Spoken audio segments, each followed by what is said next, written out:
तुम मुसलमान तो अपनी ही बहन से शादी करते हो। क्या तुम्हें फर्क मालूम है सगी बहन और कूसिन में? कजिन भी तो बहन ही है। अच्छा, अगर कूसिन भी सगी बहन है तो बताओ, क्या तुम अपनी कूसिन को वही इज्जत और दर्जा देते हो जो सगी बहन को देते हो? क्या तुम अपनी कजिन की शादी उसी तरह कराते हो जैसे अपनी बहन की कराते हो? क्या तुम अपनी कजिन को अपने बाप की विरासत में बहन जैसा हिस्सा देते हो? नहीं, वो तो अलग है। तो फिर कैसे कह सकते हो बहन की तरह है? असलियत यह है कि सगी बहन बहन होती है और कजिन कजिन होती है। ये दोनों रिश्ते अलग हैं हर कानून और समाज में। लेकिन फिर भी शादी तो परिवार में ही हुई। तो सुनो, आज भी दुनिया के कई हिस्सों में, यहाँ तक कि भारत के दक्षिणी राज्यों में हिंदू समाज में कजिन मैरिज आम है। तो क्या वो सब अपनी बहन से शादी कर रहे हैं? वो तो उनकी परंपरा है। यानी जहां तुम्हें सही लगे वहां परंपरा और जहां मुसलमान करे वहां गुनाह। ये कैसी दोहरी सोच है? फिर भी इस्लाम ने क्यों मना नहीं किया?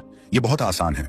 इस्लाम ने जिन रिश्तों को खून से जुड़े यानी महरम रिश्ते माना, माँ, सगी बहन, बेटी, उनसे शादी को हराम कर दिया। लेकिन कजन महरम नहीं होती, इसलिए उससे शादी की इजाजत दी। और इसका एक लॉजिकल पहलू भी है। कजन के बारे में तुम्हें सब मालूम होता है, उसका परिवार, उसका चरित्र, उसका स्वभाव, सब तुम्हारे सामने है। इसलिए शादी के बाद धोखा खाने या छुपी हुई बुराई मिलने की संभावना बहुत कम होती है। यानी ये रिलेशन सुरक्षित और भरोसेमंद मानी जाती है। लेकिन बाकी लोग तो बाहर शादी करते हैं। सही कहा, लेकिन इस्लाम ने बाहर शादी से मना भी नहीं किया। चॉइस दोनों रखी, चाहो बाहर शादी करो, चाहो कजन से, कोई मजबूरी नहीं, बस एक ऑप्शन है। मतलब साफ, जहां इंसानियत और रिश्ते का नुकसान हो वहां रोक लगा दी, और जहां नुकसान नहीं था वहां इजाजत दी। बल्कि इसके बहुत सारे फायदे हैं। तुम्हें उसके बारे में मालूम होता है कि वो कैसी है, और वो तुम्हारे घर आएगी तो तुम्हारे माँ तुम्हारे बाप को दूसरे लड़की की तरह ट्रीट नहीं करती, बल्कि उसको अपना समझकर और ज्यादा इज्जत देती है। और इससे फैमिली के रिश्ते मजबूत होते हैं और भी बहुत सारे फायदे होते हैं। लेकिन मेडिकली तो नुकसान है ना? ये रिस्क नॉन कजिन मैरिज में भी होता है। शादी चाहे कूसिन से हो या बिल्कुल अनजान लड़की से, हर इंसान अपने जेन्स लेकर आता है। अगर पति पत्नी दोनों में कोई छिपी हुई जेनेटिक बीमारी है तो बच्चे में उसका असर हो सकता है। अगर किसी फैमिली में जेनेटिक डिजीज पहले से है और लगातार कई जनरेशंस कजिन मैरिज होती रहे तो वही बीमारी बच्चों में स्ट्रांगली आ सकती है। लेकिन अगर परिवार हेल्दी है और जेनेटिक डिजीज नहीं है तो नुकसान लगभग जीरो है। सिर्फ पहली बार कजिन मैरिज से बड़ा खतरा नहीं होता। मेडिकल स्टडी कहती है कि वन टाइम कजिन मैरिज का रिस्क उतना ही है जितना नॉर्मल शादी का। असली दिक्कत तब होती है जब लगातार 3 से 4 पीढ़ियों तक कजिन मैरिज होती रहे।